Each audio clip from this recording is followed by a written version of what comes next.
What has happened in BC Spirits? BC Spirits, Spirit Day number 235.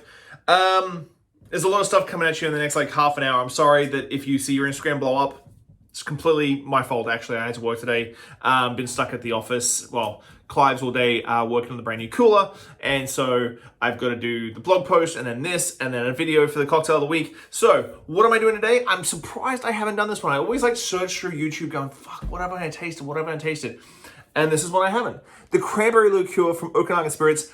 I have no idea how I didn't do this one for Thanksgiving. This is like a Thanksgiving liqueur. This should be being drizzled on, what do you put cranberries on? I'm not sure what you put cranberries on for Thanksgiving. I'm not really a big, I'll have turkey, mashed potatoes, gravy, that's pretty much it. But cranberry's a big thing. Coming into Christmas, this is perfect for Christmas season. Talked about the quince liqueur yesterday.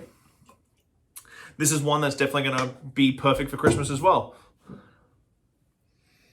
The wonderful thing with Okanagan Spirits and their liqueurs is that they're fruit-based spirits, and then they just soak the fruit in this alcohol for a period of time until it's perfect. Then they back sweeten it, and away they go. So it keeps so much acidity. I actually use a lot of this at Clive's in a cocktail.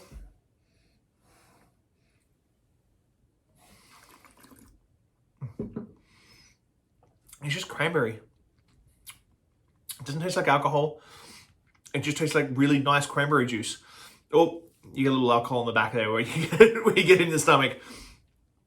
Acidity, tannins, richness, a little bit of sweetness. It's all really balanced. It's like getting a really expensive bowl of cranberry juice and making and having cranberry cocktail style thing.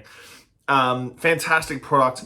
I think that if you're making any sort of dinner, whether it be dessert or for the main course, you need to have some of this in your life. It'll add so much to the thing. Cranberry Liqueur from Okanagan Spirits, number 235 for BC Spirits for today. See you guys in 2 seconds because you're going to get cocktail of the week coming up just right now. So I'm going to upload this and then I'm going to upload the cocktail of the week. So I apologize for bombarding you at 6 o'clock at night. But that being said, see you guys tomorrow. Bye.